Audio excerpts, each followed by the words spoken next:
Quand je travaille, c'est pour que l'on voie. Je suis dévoué pour ce Dieu. Est-ce que toi tu es dévoué pour ce Dieu? Bien-aimé, j'ai déjà vu des hommes qui sont païens par nature. Mais pour gagner le cœur d'une femme, ils se sont fait chrétiens. Ils se sont rasés aussi comme mon frère David là. Pour gagner le cœur d'une femme. Au nom de l'amour, il a fait ce sacrifice. Je dis que Dieu vous bénisse. J'entends que tu es la joie, là je vais parler. Je dis que Dieu te bénisse. Je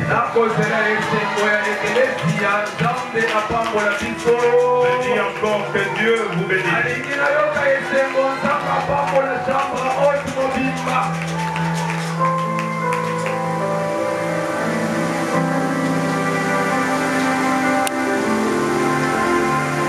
Père, nous voulons parler ce matin. Non pas dans la dimension humaine, mais dans la dimension du surnaturel. Nous nous recommandons à la grâce du Saint-Esprit, afin qu'il prenne le contrôle de ce lieu. Cher Saint-Esprit, enseigne cette église. Que le nom de Jésus soit élevé.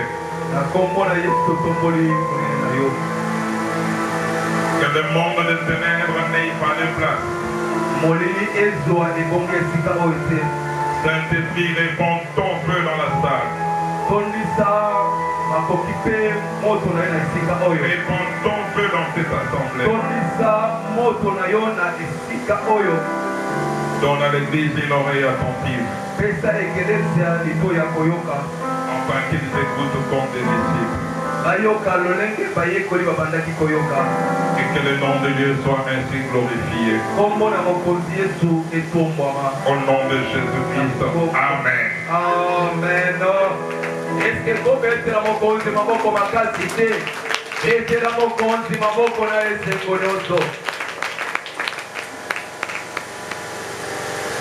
Lisons la parole de Dieu ce matin. Tozotanga makomi na Nzambe na tongo lelo. Romains 5, verset 12 à 24. À 21, pardon. Romains chapitre 5, verset 24. Verset 12 à 21. Verset 12 puis 21e verset. Nous lisons au nom de Jésus. Tozotanga na kombo na Yesu. C'est pourquoi, comme par un seul homme le péché est entré dans le monde, yango boye na nzela mutu moko lisumu ekotaki na bato nyonso. Et par le péché la mort. Na nzela lisumu liwa mpe ekoti. Et qu'ainsi la mort s'est étendue à tous les hommes. Yango na lolenge boye liwa etopani na bato nyonso. Parce que tous ont péché. Nzokande bato nyonso basumukaki. Car jusqu'à la loi, le péché était dans le monde. Na nzela mobeko lisumu ekotaki na mokili mobimba. Or, le péché n'est pas imputé quand il n'y a point de loi. Bazotanga lisumu te soki mobeko nano ekomi te. Cependant, la mort a régné depuis Adam jusqu'à Moïse. Yango nde lisumu mpe liwa ekozaki kobanda Adamu tina ngonga ya Mose. Même sur ceux qui n'avaient pas péché par une transgression semblable à celle d'Adam. Ata oyo asumukaki te na nzela lisumu na nzela ya Adamu. Adam qui est la figure de celui qui devait venir. Adamu ezalaki eleli ya oyo efale aezonga ya. Mais il n'en est pas du don gratuit comme de l'offense. Eza likabu ya pamba te lokola mbeka. Car si par l'offense d'un seul il en est beaucoup qui sont morts, na nzela ya lisumu ya mutu moko ebele bakufaki. à combien plus forte raison la grâce de Dieu et les dons de grâce venant d'un seul homme Jésus-Christ ont-ils été abondamment répandus sur beaucoup. Boni soki na nzela mutu moko asumukaki liwa ekotaki, me na nzela ya libula pe bolamu na Nzambe bomoyeye kokokota. Il n'en est pas du don comme de ce qui est arrivé par un seul qui a péché. Car c'est après une seule offense que le jugement est devenu une condamnation.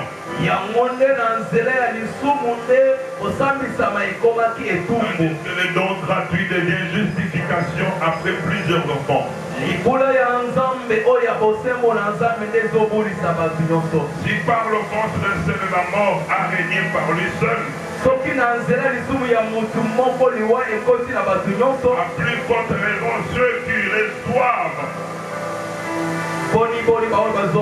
l'abondance de la grâce et du don de la justice régneront-ils dans la vie par Jésus-Christ lui seul. Ainsi donc, comme par une seule offense, la condamnation a atteint tous les hommes,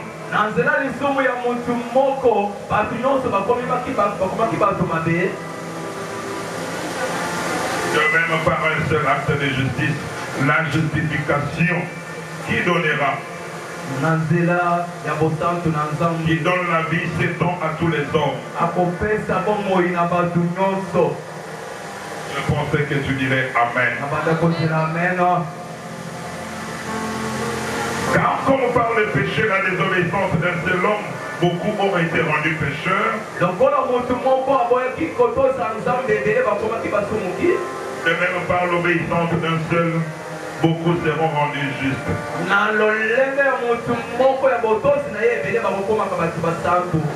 Or la loi est intervenue pour que l'offense abondât.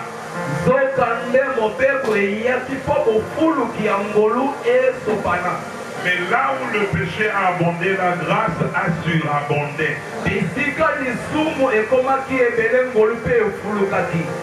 Enfin que comme le péché a régné par la mort, ainsi la grâce régna par la justice pour la vie éternelle par Jésus-Christ notre Seigneur.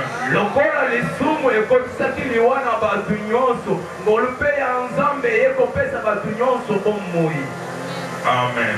Amen. Que Dieu ajoute la bénédiction à sa parole.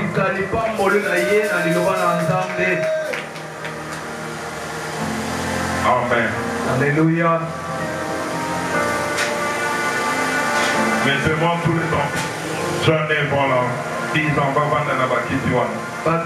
ceux qui viennent en retard là, les lots à côté de Malikolo.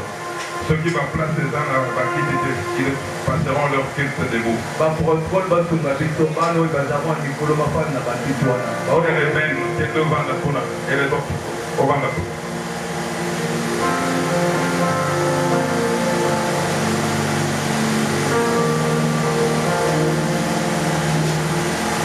Sois béni ce matin. On est concentré dans la prière. Nous parlons de la foi qui sauve. Bien aimé, nous devons comprendre une chose. Toute foi ne donne pas la vie. Il n'y a qu'une seule foi et en un seul homme qui donne la vie. C'est la foi en Jésus-Christ. Parce que Jésus est la grâce qui est venue du ciel. Il est le second Adam. Le premier Adam était une âme vivante.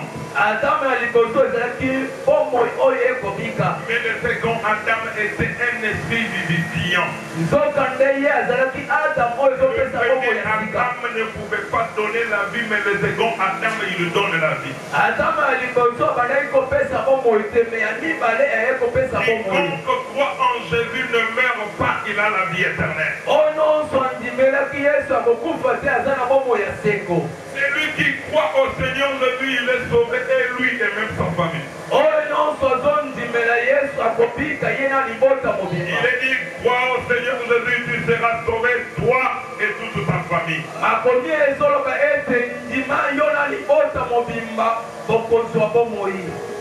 C'est question de croire. Jésus est le don qui nous a été donné par Dieu. Voilà pourquoi nous parlons de la foi comme don.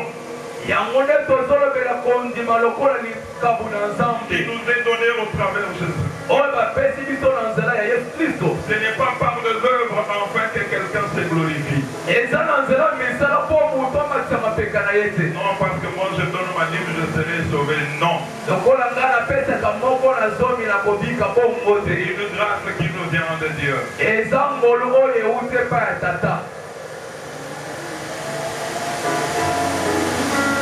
Je commence à parler, je dis que la foi comprend 4 éléments.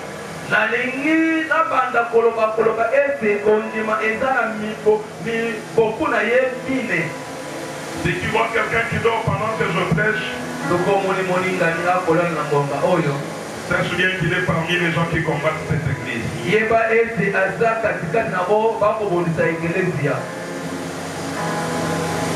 Parce que par la foi, nous pouvons tout obtenir. Par la foi, tu peux changer ta vie. Par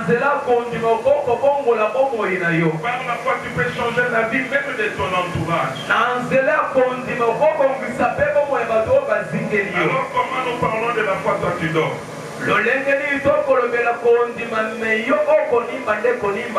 La première chose, avoir la foi signifie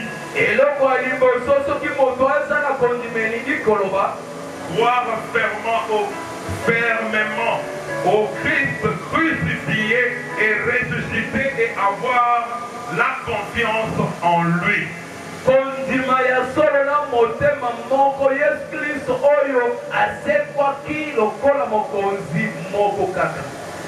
Si tu n'as pas cru en Christ, tu n'as pas la foi. Oh, donne-moi un amen. Amen. Si tu crois à ton pasteur, c'est que tu n'as pas la foi.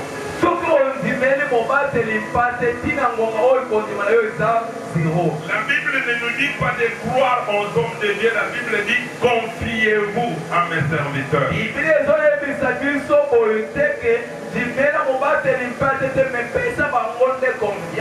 Mais je crois en Jésus. Mais je fais confiance à mon serviteur. Mais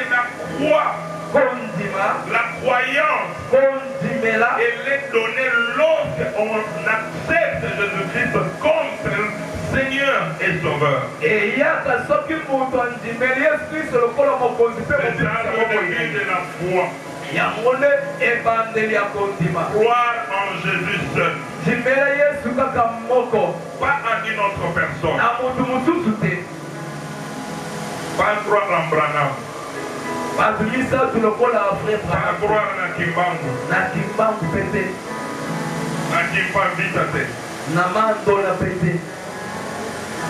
Pas croire en Edimbe. Mais tu crois en un seul Jésus. Parce que Christ est le seul nom qui nous a été donné dans les cieux et sur la terre par lequel nous pouvons être sauvés.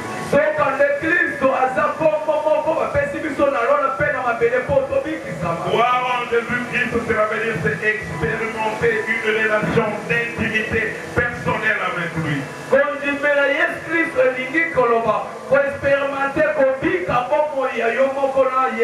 Quand on t'appelle chrétien, cela veut dire Christ vivant en toi. Cela veut dire toi et Christ vous êtes devenus une seule personne.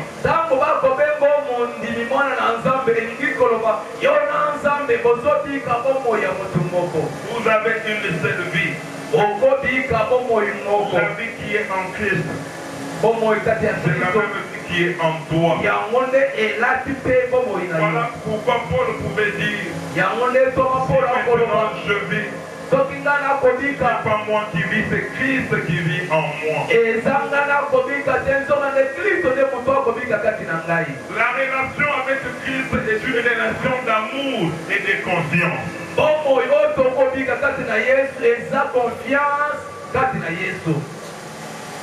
Tu ne peux pas dire que tu as cru en Dieu si tu ne l'aimes pas. Tu ne peux pas dire que tu as cru en Dieu si tu ne le fais pas confiance. Bien-aimé, regarde ce qui arrive dans la vie du chrétien. Il a Jésus-Christ dans sa vie. Mais pour certains détails de sa vie, il ne compte pas sur Jésus.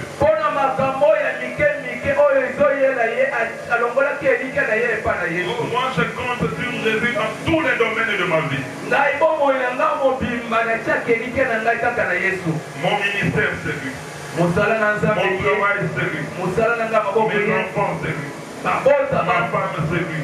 Mes projets, c'est lui. En dehors de lui, je n'ai rien.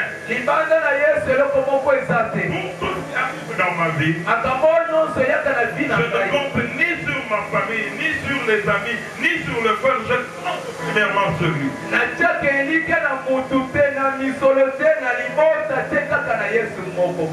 C'est ça la confiance en Jésus. Voilà pourquoi Paul pouvait dire: je sais le Dieu en qui je crie. Il a la capacité de garder tout mon dépôt. Mais toi, pour tes enfants, tu vas aller voir les féticheurs. Pour le travail, tu vas aller dans l'occultisme.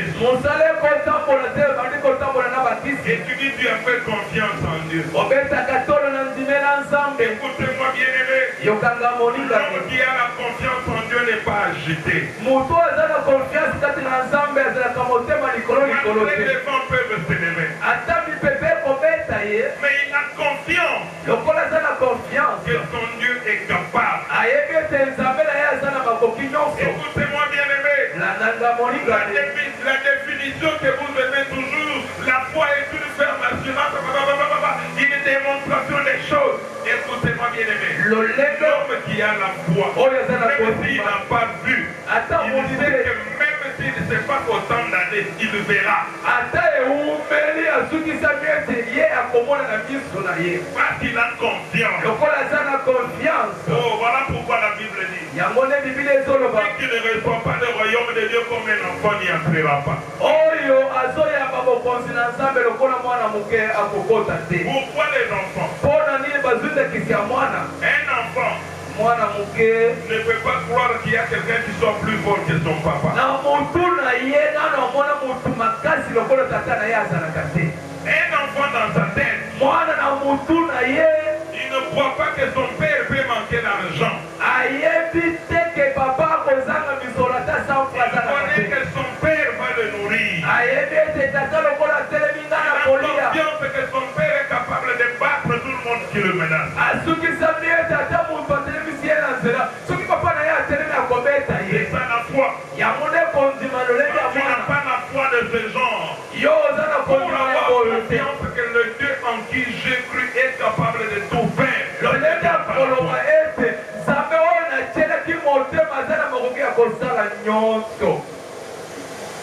Confiance et même si tu ne dis pas amen, moi je vais dire amen. J'ai confiance que même si je commençais avec des douleurs, je terminerai dans la joie. J'ai confiance que les souffrances actuelles ne sont pas comparées à la gloire à venir qui me réserve. J'ai confiance que même si on me combat, mais il y a un Dieu qui me tient entre ses mains. J'ai confiance en ce Dieu-là.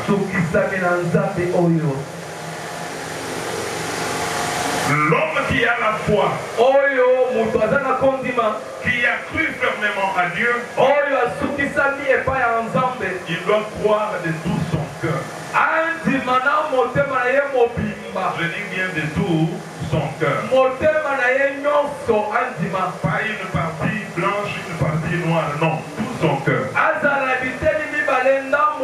c'est ce que la Bible dit dans Hébreux 12. 22. Hébreux chapitre 12, verset 22. Tu es avec moi. C'est beaucoup plus chapitre 10, verset 22. Chapitre 10, verset 22. Chapitre 10, verset 22. 10, verset 22. La Bible dit quoi?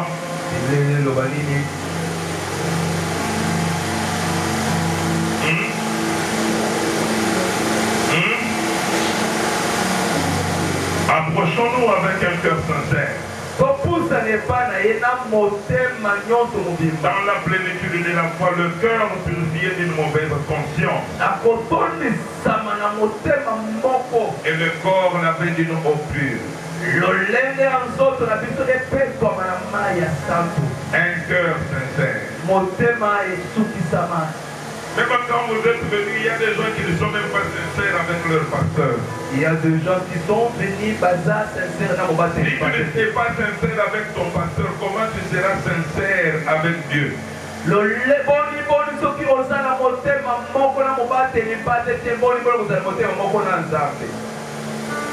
La foi, c'est s'approcher de Dieu avec un cœur sincère. Avec une conscience déchargée de toute charge. Si je posais la question de manière sincère, qui est sûr que si le Christ venait pendant que je suis en train de prêcher, il va monter, qu'il lève la main?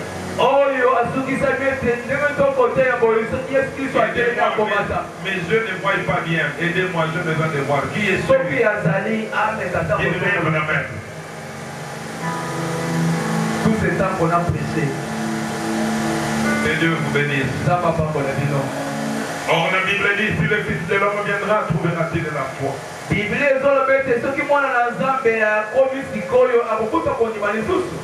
Je ne vais parler de la deuxième chose ce matin. La foi implique la repentance.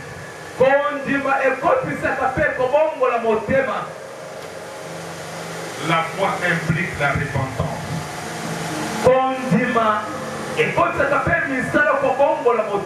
Dis à ton voisin repentance. Dis à ton voisin repentance.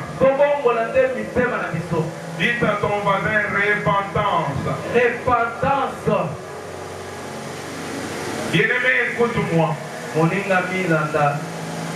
L'église de Dieu souffre aujourd'hui parce qu'il y a beaucoup d'enfants de Dieu qui ne sont pas repentis. La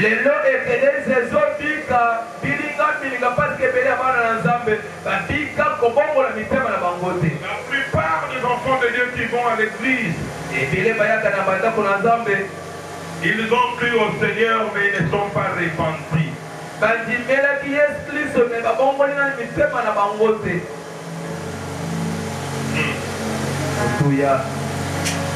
2 Corinthiens chapitre 7. Verset 10. 7, verset 10. On est là. Il dit, en effet la tristesse selon Dieu produit une repentance à salut. Donc la tristesse selon Dieu produit la repentance à salut.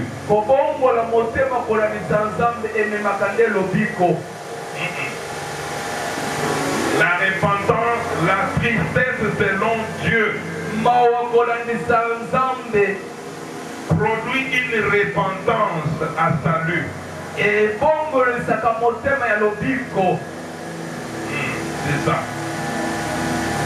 Donc on ne se répand jamais. Tandis que la tristesse du monde produit la mort. Acte chapitre 17, verset 30. Acte chapitre 17, verset 30. Lis avec moi. Bon, quand je dis lisons avec moi, montrez-moi d'abord vos Bibles. Montrez-moi vos Bibles, j'ai besoin de voir. Ce n'est pas une Bible. Montrez-moi la Bible. C'est un logiciel, ceux qui nous ont. La Bible, c'est le papier. Montrez-moi la Bible. Je compte ne plus que 3 Bibles pour une église. Vous avez l'habitude de dire que vous lisez la Bible. Même dans votre téléphone, là, vous avez 3 heures sur WhatsApp. Mais lire un verset de la Bible, là, vous ouvrez seulement la Bible ici, à l'église. 17:30. Chapitre 17, verset 30. Il dit, Akolobaboye. Dieu sans tenir compte de tant d'ignorance, Nzambe asalaki ngonga ya kozanga mayele na biso te. annonce maintenant à tous les hommes en tout lieu qu'ils aient à se repentir. Ayebisaki bato nyonso bisika nyonso bazali ete babongola mitema na bango. Bouge celui qui est à côté de toi. Ekakoningisa oyo afandi pembeni na yo wana. Dieu dit, répands-toi. Nzambe akobeta sete bongola nde motema. Dieu dit, répands-toi. Nzambe akozela bongola motema. La repentance signifie quoi? Kobongola motema elingi koloba. C'est détourner du mal. Kobesa mokongo na masumu. Avec un cœur contrit. Na motema ekoti mpe na kati ya misala. Pour se tourner vers Dieu. Mpona kotala epai ya Nzambe moko. La repentance entraîne l'abandon des anciennes voies. Ezopesa motu makasi ya kotika nzela ya kala. Bien-aimé, beaucoup d'enfants de Dieu ne sont pas repentis sincèrement. Ebele ya bana na Nzambe babongoli motema solo solo te. Je suis chrétien mais je continue de voler. Naza mwana na Nzambe no moyibi na natika yango te. Je suis chrétien, je continue à faire l'impudicité. Na ye epai ya Nzambe mekindumba ekakinga na loketo. Je suis encore chrétien mais je continue à être voyou. Na yaka na ndako na Nzambe kuluna nisete na natika yango te. Bien-aimé, il y a même des enfants de Dieu vraiment des koulouna au sein de l'église. Eza na baoyo bamibenga bana na Nzambe melichep camarade na ye ya butu. Quand il voit même son pasteur, oh Dieu, boniko. Nakutana mobateli pata papa botos me na lichete na lipeka.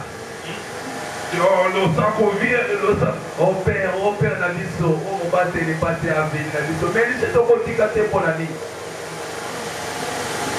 Des chrétiens, Bana na Nzambe. tu continues à boire la bière comme si tu n'étais personne. Alela masanga. Et quand on le trouve en train de boire, il dit, Nana mangana mutute, namangana nenzam. Nzambe na lomoni yetende okobanga. La crainte de Dieu signifie refuser le mal. Kobanga Nzambe ebandeli nango boya lisumu La nyonso. Bible dit la crainte de l'Éternel est le commencement de la sagesse. Biblia ezoloba ete kobanga Nzambe eza ebandeli ya bwanya ya Il solo. y a une entreprise qui ne paye pas, c'est l'entreprise de la boisson et de l'impudicité. Entreprise oyo efutaka te eza oyo esalaka masanga na oyo bisika ya kindumba. Vous savez, Yeba je n'ai jamais vu quelqu'un qui a bu la bière pendant 20 ans. Lorsqu'il a fini de boire, il va chez Tonton Skol. Il lui dit, en tout cas, j'ai dépensé $50 dans la boisson. Donne-moi même 10%. Tu n'auras même pas 1000 francs, il ne te donnera pas. mekana ndenge omelaka mikolo nyonso wana bakazie otondisi ozongana na bralima oyebisa bralima ete naza mi fidele namela apesanga ata lomeyo moko akotikala kopesa yo te. J'ai vu un collègue de promotion qui aimait beaucoup les femmes prostituées. Quand il avait l'argent, il donnait, mais le jour où il a eu l'argent, quand il a voulu s'approcher de ces femmes prostituées, il a dit non. Je ne peux pas me mettre à côté de toi. C'est ça. Hein? Nayebi moninga moko tokole mpe totanga na bango alela basi lokola eloko mosusu mokolo azanga misolo apusana epai ya sheri ayebisi yo osila misolo moye tozala lisu baninga. La repentance commence lorsqu'on prend la décision d'abandonner. Kobongola motema ezwaka makasi soki moto azi ekatelo ya kotika. L'homme qui veut se repentir, il éprouve la tristesse du cœur. Moto oyo aza na posa kobongola motema yokaka mawa na motema na ye Mais euta. toi, tu n'es jamais triste. Kaka miso makasi ndokite. Les yeux toujours mis boy. Nano yoka mawa Tu ya n'as pas la masumu te. tristesse. Motema oyo yokaka masumu yokaka pasi ya Il masumu sent oko. la tristesse pourquoi? Ata moninga asali yo mabe okozala kaka ye aye kosenga obolingisi. Et tu attends que la même façon que Dieu vienne aussi te demander pardon pour tes péchés. Olingi mpe Yesu Nzambe aye kosenga limbisa lokola oyo Et pour kosala moi, masumu. l'âme qui pète, c'est celle qui mourra. Biblia ezoloba ete molimo oyo Le passage d'Actes nous dit Dieu veut que tout le monde se répande. Dis à ton voisin, tu dois te repentir. Dis à ton voisin, tu dois te repentir. J'attends que vous vous dites, il y a des gens qui ne se disent pas. Dites-vous. Dieu veut que tu te répandes. La repentance est comme la métamorphose.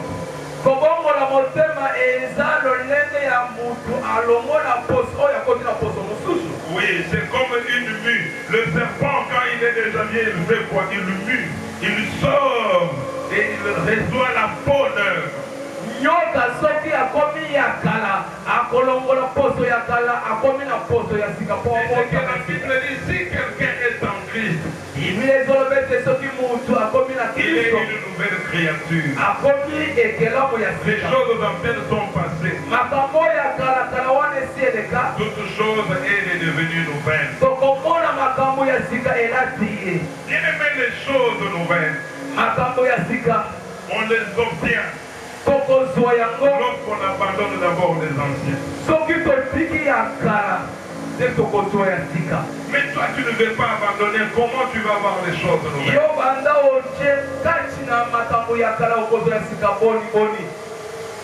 J'aimerais dire à quelqu'un ce matin, tu peux avoir cru en Dieu. Mais s'il n'y a pas de repentance, il n'y a pas de salut. Oh, tu vas me demander, pasteur, comment? Quand on croit en Jésus, la vie de Dieu vient en nous. Mais il faut maintenant faire le deuxième pas.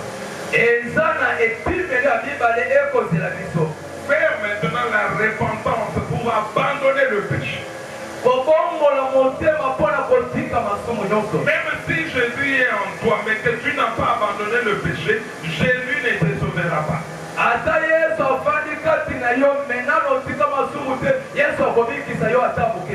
C'est comme un chrétien qui a déjà cru au Seigneur et qui a abandonné le péché. Et qui vient qui retombe encore dans le péché. Même s'il a prêché les gens comme lui, il ne sera pas sauvé. On est sauvé si on est parvenu à la repentance. Parce que la repentance enlève sur nous la condamnation de péché. Et elle nous donne l'opportunité d'entrer dans le royaume des lumières. La Bible nous dit dans Luc 13, verset 3, il n'y a pas de repentance, il y a la mort. Luc 13, verset 3, il dit non, je vous le dis, si vous ne vous repentez, vous périrez tous également. Dis à ton voisin, pourquoi tu veux mourir? Oh, dis à ton voisin, pourquoi tu veux mourir? Réponds-toi.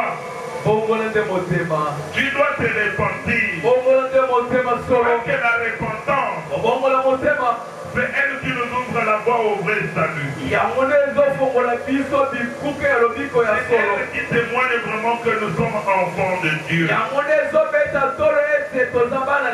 On ne peut pas dire qu'on est enfant de Dieu si on ne s'est jamais repenti.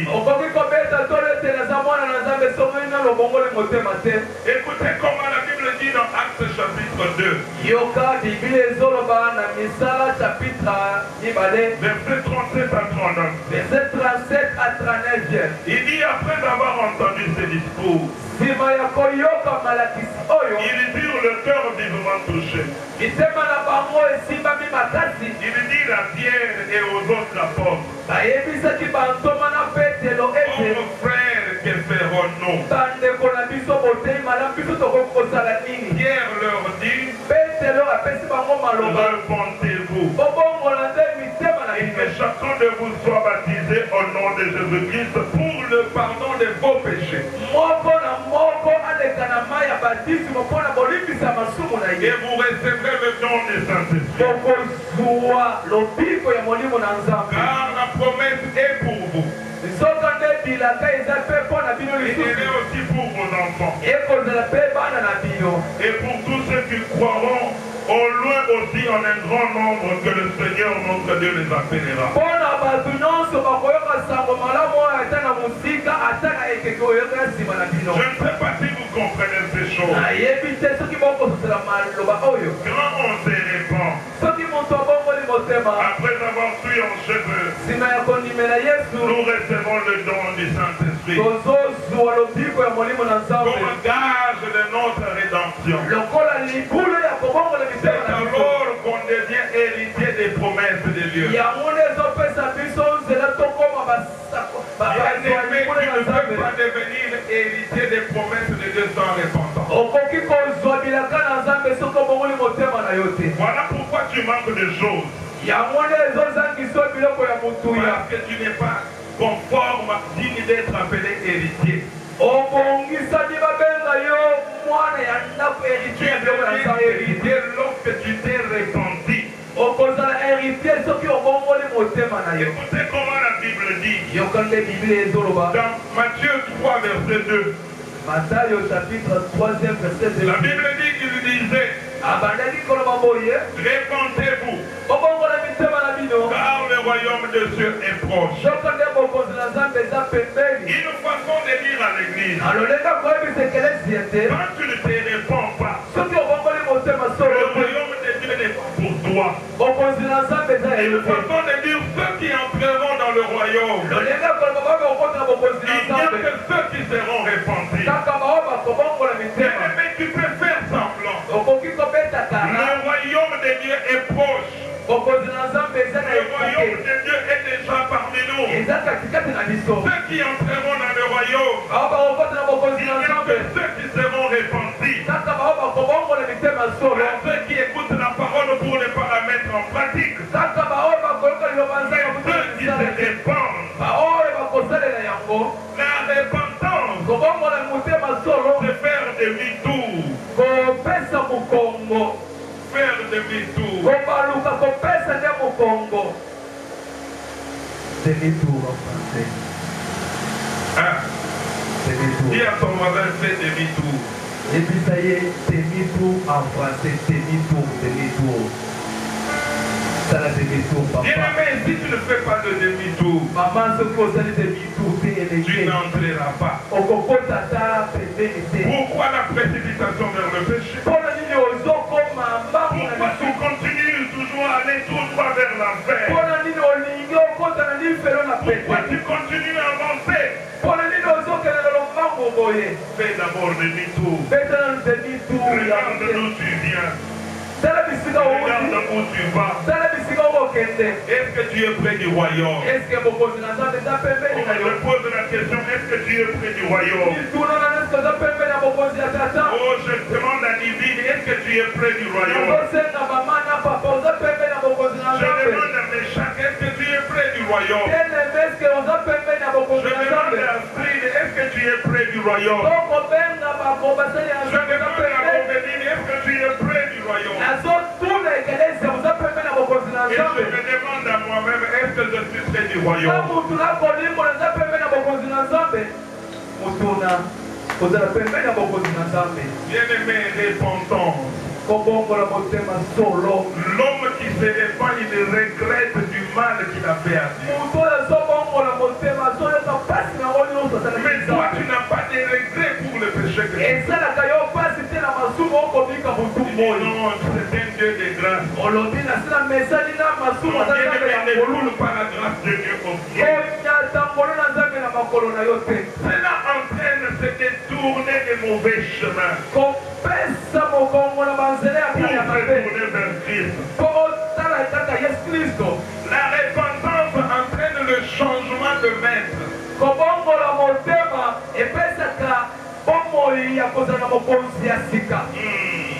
Tu quittes ton ancien maître vers le nouveau maître.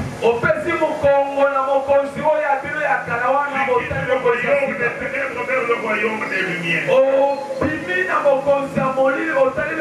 C'est que la Bible dit dans Matthieu, verset 18, Acte 26, verset 18. Chapitre 26, verset 28. 26, verset 18. Chapitre 26, verset 18. Je lis.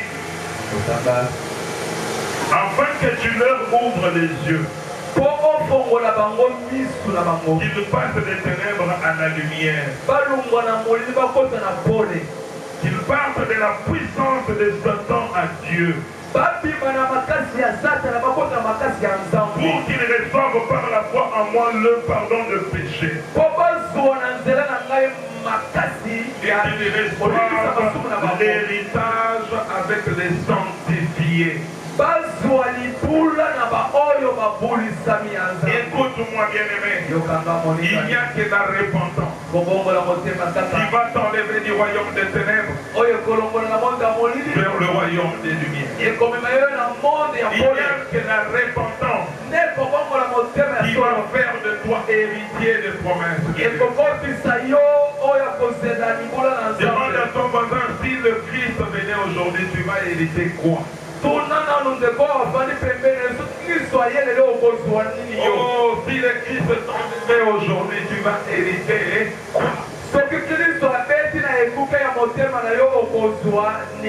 Je termine ce matin en disant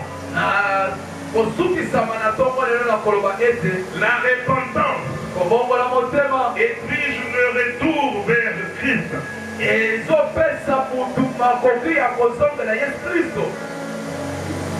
Tu n'as pas compris. La repentance exige le retour vers Christ. Si tu n'es pas retourné à Christ, il n'y a pas de repentance.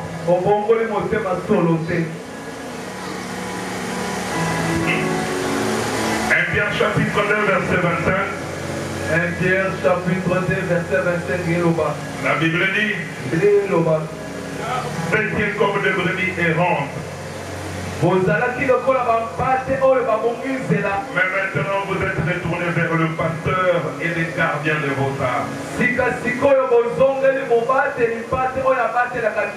On dit à ton voisin, retourne vers le gardien de ton âme.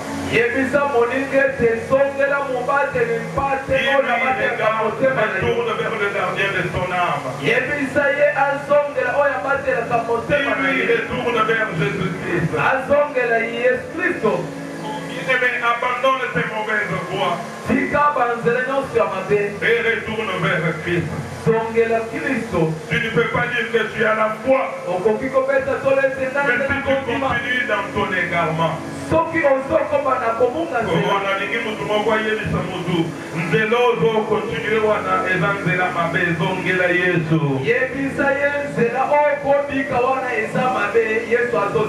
Divine, le chemin que tu prends là, c'est un mauvais chemin, retourne à Jésus.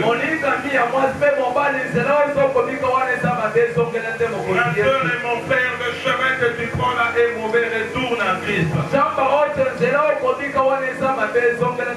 Le chemin que tu empruntes là est mauvais, retourne à Jésus. Le retour à Christ verra que l'Éternel va t'accueillir. Souvenez-vous du fils prodigue. Quand il est revenu, qu'est-ce que le Père a fait? Il l'a lavé. On l'a revêtu d'une robe blanche. Et on lui a fait mettre un anneau au doigt. Mais toi, au lieu de l'anneau, on va te donner le diadème. Il va te donner le diadème de gloire. Parce que tu es retourné à Dieu. Parce que tu es retourné à Christ. Pourquoi tu veux mourir dans tes péchés? Retourne à Jésus. Retourne à Jésus. Que Dieu ajoute la bénédiction à sa parole.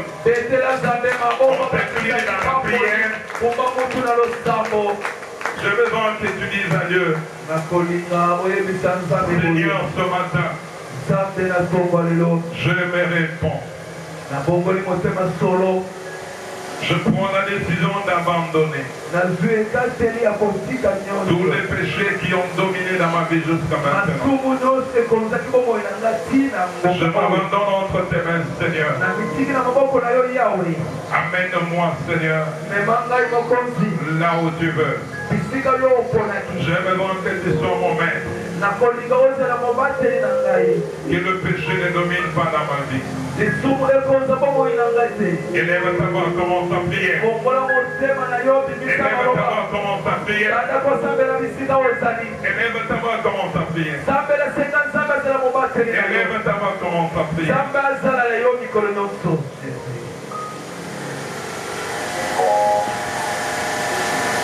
Bien-aimé, je ne t'entends pas comment tu pries. La tristesse de mon Dieu amène l'homme à la repentance. J'ai besoin de quelqu'un qui regrette ses péchés. J'ai besoin de quelqu'un qui regrette tout le mal qu'il a fait. Est-ce que tu peux parler? Parle, bien-aimé.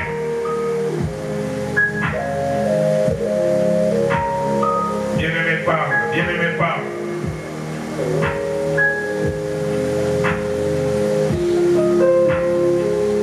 Seigneur, exauce ce peuple qui est en train de parler.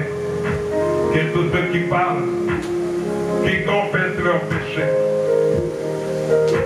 Seigneur, pardonne-le et accueille-le dans ton royaume de lumière. J'ai besoin de te voir, Jésus. Parce que la Bible dit que tu es capable de sauver tous ceux qui s'approchent de toi par la foi en priant. Ce matin, nous prions et nous nous approchons de toi. Aie pitié des hommes et des femmes. Aie pitié des papas, des mamans, des jeunes, des enfants qui te prient. Aie pitié dans ton amour et dans ta grâce. Tu dis que tu sauves le peuple qui se bénit. Lève-toi et agis. Que ton nom, Seigneur, soit glorifié. Dans les noms puissants de Jésus. Dans les noms puissants de Jésus. Bien-aimé au Kangai, toujours dans cette attitude de prière. Et s'il y a des gens qui ont fait des efforts d'abandonner le péché, mais qui ne sont pas parvenus, j'ai besoin de prier avec toi ce matin. Nous avons nos yeux fermés. Des gens qui ont cherché à abandonner les Sumusongolo Pakala. Mais ma coca kotika ya mote.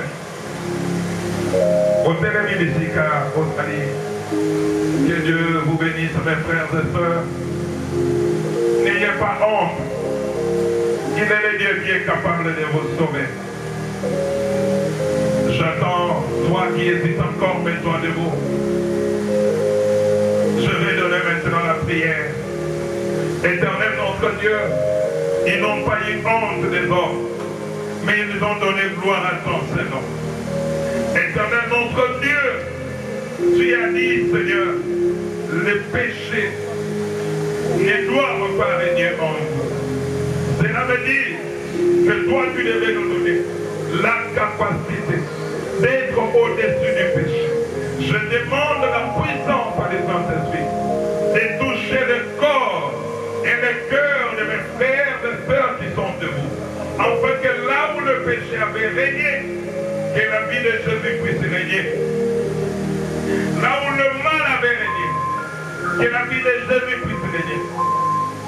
Au nom de Jésus-Christ, Éternel notre Dieu, je brise toutes les chaînes de péché.